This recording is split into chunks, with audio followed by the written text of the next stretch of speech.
Yo, how's it going, everybody? Welcome back. Apologies for not doing a review for a wee minute. What are you looking at? Joe's just leaving. Alex is just leaving. Everyone's just left. How's it going, everyone? That was a decent little win, wasn't it? Felt good to be getting the justice that we deserved after the absolute fucking shambles that we saw in the 6-1 at Old Trafford. Let us know in the comments. How's your day been? Is it going all right? Lots of questions for us to get through. Lots of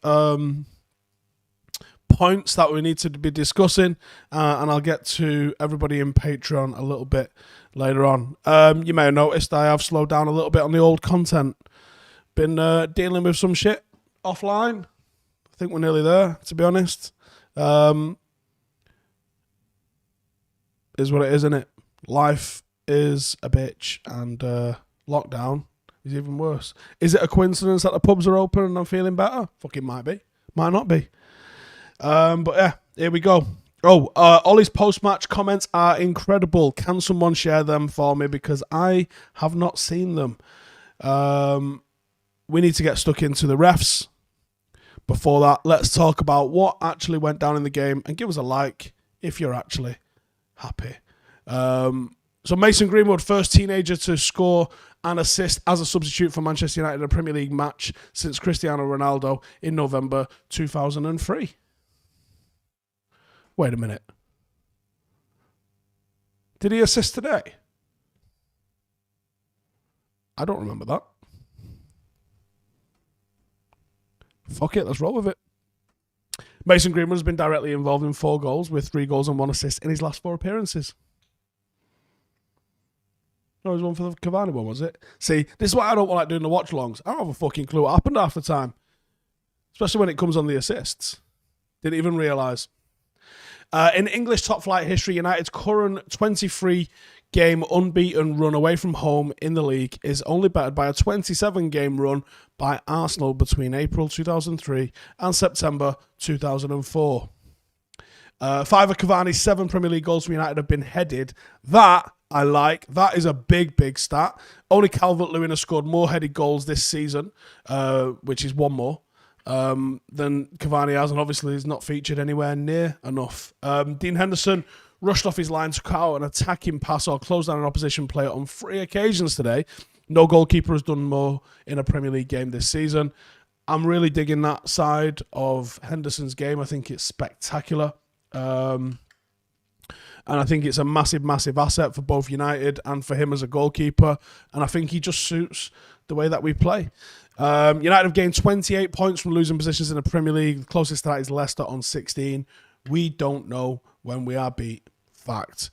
And Fred completed more passes with 60 and made more ball recoveries than any player on the pitch versus Spurs. 60 passes feels like quite a low amount, doesn't it? But hey, it is what it is. Let's talk about the goals, and then we're going to get stuck into the referees and VAR, because honestly, it needs getting stuck into, doesn't it? So Fred, Cavani, Mason Greenwood. Fred getting on the end of a goal was really nice to see. At least it wasn't one of those absolute 40-yard pingers that he likes to fling in there, and maybe it was one a little bit more, a sensible one that's not going to keep encouraging him to have these shots at all times. The build-up play for that, I thought, was exactly what Manchester United's style of play is all around. Is brilliant, one-touch, fast play. And yeah, steering referees this weekend. Oh, we'll get into that, don't you worry. We'll talk about that a little bit later on. We saw a lot there from United, that one-touch, fast play, which is hard for a team to track. And when you play against a low-block team like that, that's very often static, in position, kind of just waiting for something to happen. It's quite effective. And we do it really well in and around the D. Doesn't always come off for us, but we did work it quite well this time around. And yeah, I thought that was a really pleasing part of United's play. And even though Cavani didn't manage to get on the end of it, Fred was there for the rebound. Job's a good one. I thought that was really good. Mason Greenwood, he's absolutely battered that ball, hasn't he? He's absolutely smashed it. And getting it in near post like that from the keeper, he's hard to do. So fair play to Mason. Like I said, he's on a real purple patch at the moment. And obviously Cavani. I'd have been gutted if Cavani had come away from this game without getting a goal, because his first one, which should have stood, and we're getting onto that in a second, was sensational. Pogba gets a Megs assist and Cavani gets a Megs on the finish, and they should have stood. You know, that just should have stood. It's as simple as that, because it was just utter nonsense, wasn't it, from Son. I get it. Something to the face, go down, see what happens. But I was watching the referee closely throughout the 47 replays that we saw on TV. And as McTominay's done this, I've watched the ref, and the ref's just carried on following the play. Now, if VAR isn't a thing, they never bring that back. They never go and look at that and go, yeah, that was a foul. And I don't really know, really, why you even go back and look at that sort of stuff. I don't know, it doesn't make any sense to me whatsoever that they thought that was such an obvious mistake that they tell him to go back and look at that. And then you have the Rashford one on top of that, and I just think VAR is killing this sport. The lack of fans makes it very difficult to be getting into matches anyway. And then you throw on top of that, and then that's that one. What do I think about the red card appeal on Pogba elbowing Aurier? Jose seemed pretty pissed about that. Of course he did. Now, yeah, Pogba did connect with Aurier's face with his elbow, but he was low. He didn't go up high for it. He was low when he connected. I don't think his arm was in an unnatural position, and I don't think it was malicious. So when you call it an elbow, that makes you think like someone's gone bosh like that. But, I don't think his arm was away from his face. Did it hurt? Yeah, I bet it fucking did. But, yeah, I'm not sure it was anything major, in all honesty with you. Let's see. Get your comments in. I will be coming to the comments as and when I can do.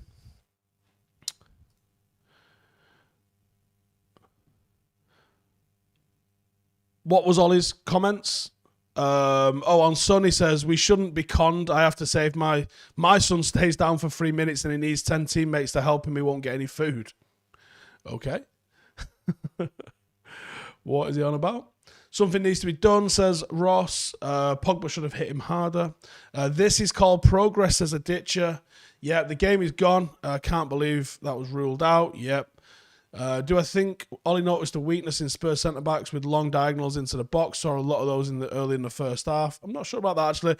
If you saw a weakness, I mean, is what we saw. If you see a weakness in Tottenham, it's Aurier, and it would have been Sanchez alongside him, but they went with Rodon. I think that you run at Aurier and make him do something, and I certainly would have been running at him thinking you could have got a penalty. Can we have some graphs and stats? Not yet. Not tonight, you can't. There's only me in here today. Everyone's gone. The referee was so biased. I think he was just poor. Record against the Big Six has got much better in the second half of the season. Well, I think if you have a look at the top six, forget the Big Six, what a load of irrelevance that is. Have a look at the top six, because that's what matters. The teams that are performing best in the league, the top six, we've got a very good record against them, I think. Have we lost a game? Have we lost a game against the top six? Doesn't feel like we've lost a game. I might be wrong, though. Have we lost a game against the top six? Let me know in the comments. You can't teach what Cavani can do. Now, that is a hell of a line, and you're absolutely correct. You can't. I don't think you can teach what he can do. Give us a like, though, if you're buzzing. Oh, yeah. Did we lose? Yeah, we did, yeah. Spurs. When Spurs beat us. But Spurs are 7th, so no, we didn't. Lost against Leicester in the Cup. No, not in the league. That was the Cup, yeah. So, no, we haven't lost to anyone in the top six, and we've won several games, haven't we? Right. There you go. I love today that they were not hesitating to throw centres to Cavani. Yeah, I think Cavani, I think Alex said it before. Might be his best game in the United shirt, to be honest. I thought he was very, very good, despite not seeing so much of the ball. I thought it was a tough game for him to play in, and I thought he did very well with what he had to do. So I was very happy to see him. And actually Paul Pogba as well. Whether he stays, whether he goes, let's have it right. Paul Pogba's a hell of a footballer. It's just that. He's a hell of a footballer. I hope he stays, but it means if he stays because he wants to be here, not because no one else will have him. Get Kane or play Greenwood up top and bring in Sancho. I'd go with the latter. Like I said, when people say, I don't fancy Kane, it's because I just don't see him at United. And I don't see him working. Now, I mentioned this in the watch-along. I don't know how many of you was watching it during the watch-along, but when I look at Haaland, I go, that's a player that I see. His style of play, for me, suits what I think Manchester United are trying to be like and trying to play like. When I see Harry Kane, and I saw it a handful of times today, when I see Harry Kane, I see a hell of a player, but his style of play, I don't think suits United. And I think if he went to City, he'd be utterly ridiculous, utterly phenomenal, utterly deadly. He'd score way more than if he came to United.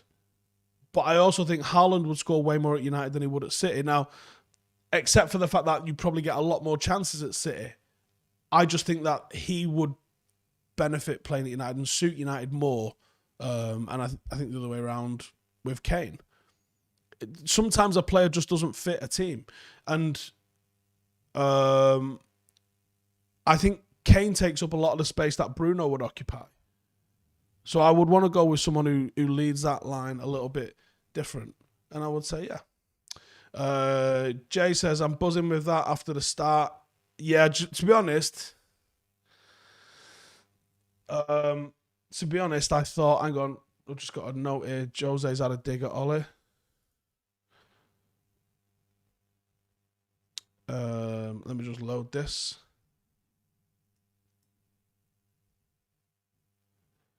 It's not loading for some reason. Here we go. Oh, Mourinho. Sonny is very lucky that his father is a better person than Ollie, because as a father, you always have to feed your kids. Doesn't matter what they do. If you have to steal to feed your kids, you steal.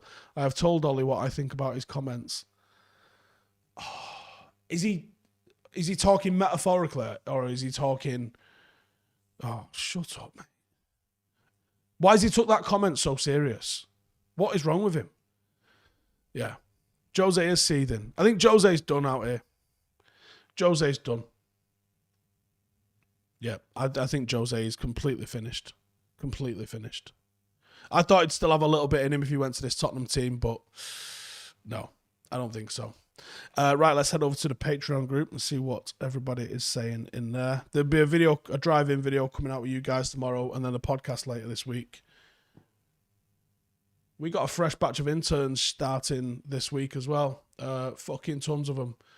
And we're going to have them doing a vlog. The vlogs will be going on my Patreon channel.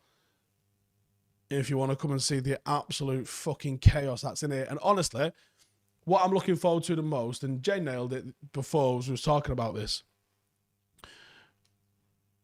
I'm obviously in my little office here. The lads eat the lunch out there. Cam usually works downstairs and he brings his lunch up. And whenever he brings his lunch up, he argues with Joe about something. Doesn't matter what Joe's doing, doesn't matter what's going on, he argues with him about something. Because Cam talks absolute bollocks and Joe's not having it. So anytime I see Cam coming up here for his lunch, I have to go fucking sit in there and listen. Because I know I'm about 5 minutes away from a fucking hilarious argument.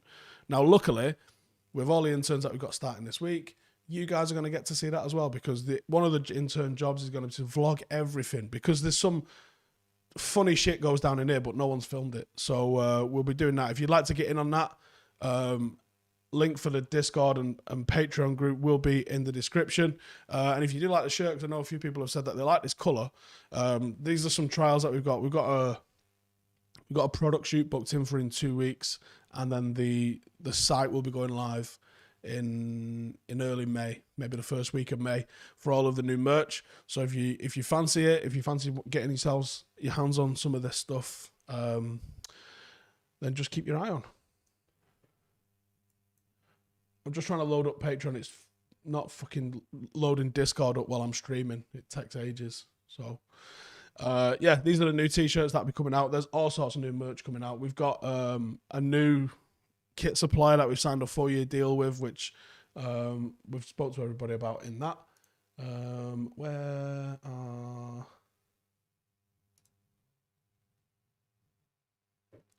Here we go. Luke says 21. All right, let's be serious about this. Do I think Manchester City are going to drop more points before the end of the season? Yes, I do. Do I think United can win every game, though, to actually catch or overtake them? No, I don't.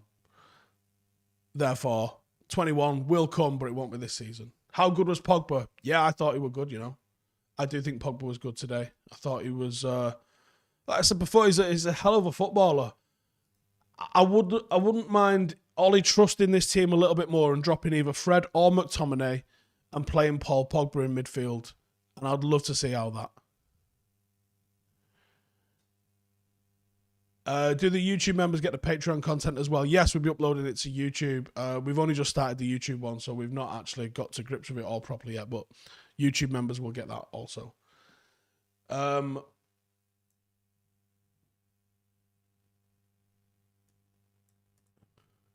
Where did you find your match reviews? Huh? What are you on about, Notch? And how is a foul outside the box can only be checked when a goal is scored? The implementation of VAR is an absolute fucking disservice to football. What do I reckon that, to the lack of context in the VAR clip where the referee was on his shoulder part where Scott made contact with the soldier's face? I didn't think it was a foul. I didn't think it was worthy of looking at. I think Henderson's ability to come off his line covers for Lindelof and Maguire's lack of pace. Somewhat, yes, because you wouldn't have seen Big Dave do that, and I think that's a massive attribute and a massive bonus for Dean Henderson. Absolutely do that. Is Greenwood back? He certainly seems to have his flair and edge back. He looks happy and confident. Maybe that's what he's needed. Maybe he's been struggling with lockdown. Certainly know that I have. Is Greenwood back? I read that one. How proud did I feel hearing Henderson controlling the defence? When you do it on the watch line, there's no fucking audio on. Can't hear nothing. Yeah, so I didn't hear anything, but I think he marshals the defence. Well, I think he marshals the defence, which I don't think Dave does. Although he hasn't scored as many as last season, is Mason's attacking more deadly now? Seems like he was in all the right places today. I mean, according to XG, last season was freak. I'm not sure about that one.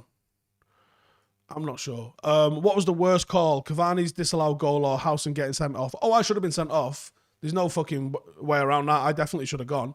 I stand by what I said, though. Cavani's disallowed goal was fucking abysmal. But yeah, by the letter of the law, I absolutely should have been sent off. I am going to appeal it, though. And I'll tell you all why once I've put the appeal in. Do you honestly think that the problem is VAR? More the standard of officiating in the English game. Can't be a coincidence that the English fans are the only one who complain. I think it's more of the implementation, because I think the implementation is different across Europe, which is nonsense, isn't it? Do we need a right winger? I mean, yeah, that's been the case since about 2015. Goal and assist. Does he kick in for the rest of the season from here? If he does, he could be the difference between us winning a bit of silverware and not. Don't I just love the mentality change that Ollie has brought to this fucking club? Yes. Yeah. I don't know. Is this coached? Is this inherent in him? United are not beaten. The amount of points we've won from losing positions is sickening, and it's mint. And I am a big, big fan of it. And I don't panic like I did now under Jose or Louis, where we go a goal behind and I go, fuck's sake, that's that then, innit? But, yeah, you go a goal behind now and you go, plenty of time. Not a problem. And then fucking hell, it's 3-1. San Maximo Neto over Sancho given a price difference. Yeah, San Maximo had a good game today. And I definitely would take him if you can get him cheap. But you're buying players from the UK, there might not be that much of a price difference.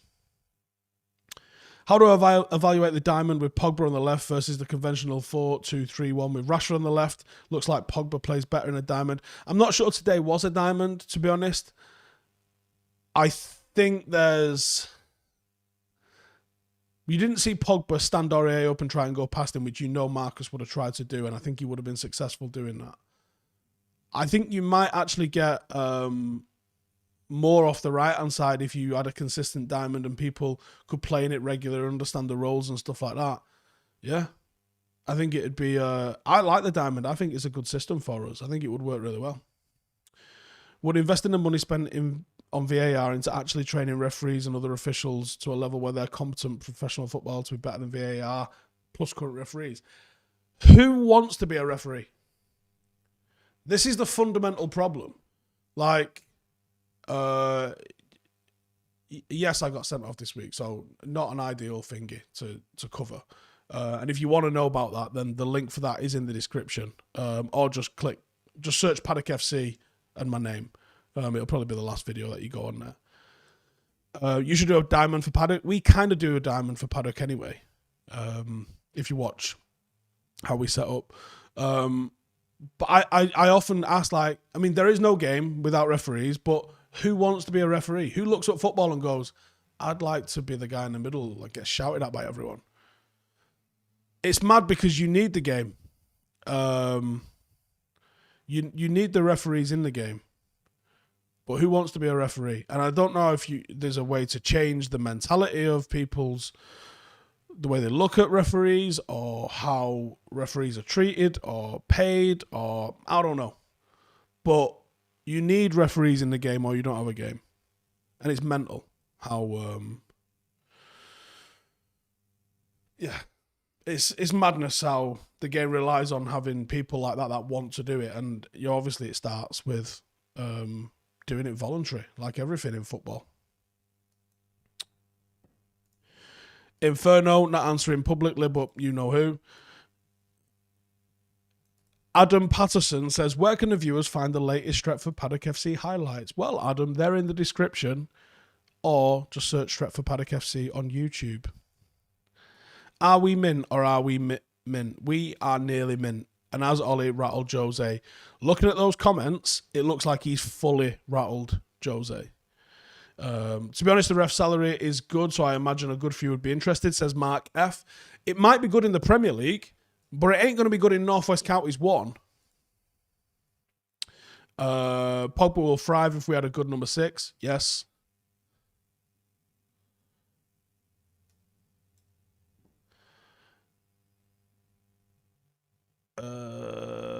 Pants off for Ollie, says D-Ban.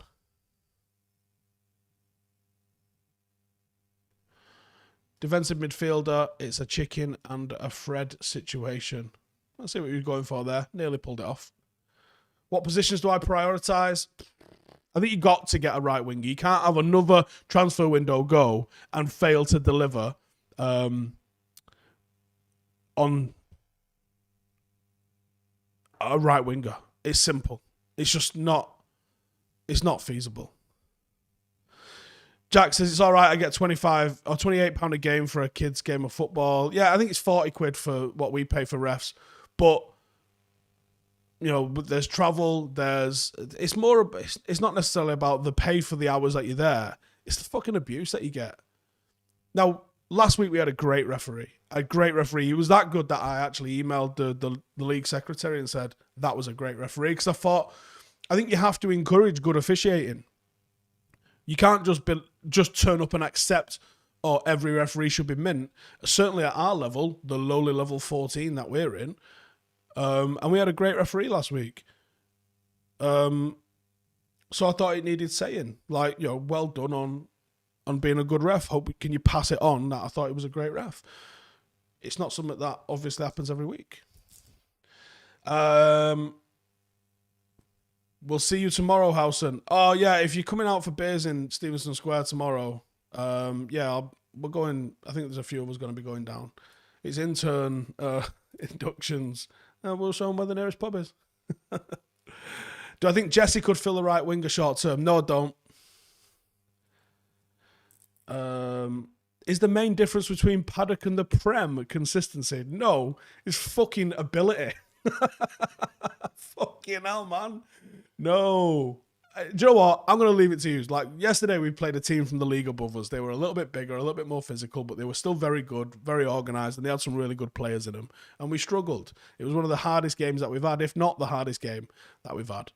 And these are not Premier League players. Now, some of our players have been Premier League Academy players, and some of them are decent players, but the difference between that and the Premier League is in the Premier League, you have to have all of the bases covered. You can't just be extremely skillful, but the mentality not being there, the work rate not being quite there, the fitness not being quite there. You have to have everything being very good and something extra special. Now, you might look at Fred or McTominay and go, fuck off. Like, they've not got something like that. Trust me, they have. Like, I can see the level of difference between some of the players in my own squad and the pedigree that they've brought. I can't imagine what even Fred looks like playing alongside us. Like, I can't wait to go and watch some of Hopper's sessions where Bruno and Fred and people like that are training, so I can get to see what that looks like up close, doing things that some of my lads have done. Yeah, it's insane the differences in levels. Like, Akira is fucking ridiculous, but he doesn't play in the Premier League. He played League One last season. And how many of us would be like, oh, fucking League One shit? We would, right? If we're being honest with ourselves, we'd call League One shit, but it's still fucking brilliant level of football. And even the conference is still a brilliant level of football. Yeah, it's tough. And yeah, fair play. Jesse Lingard's absolutely rassing it up at West Ham. West Ham, if you want to do anything for him, will either take Declan Rice or 100 million you choose, I reckon is the crack with that one. Cheers for tuning in. Make sure to subscribe. 5 things will be out in the morning. Check out Patreon if you'd like to support the channel and get a look at some of these vlogs, which are going to be utter fucking mayhem from this week. Or go and check out Paddock FC's last game where I got sent off, and I stand by what I said. See you in a bit.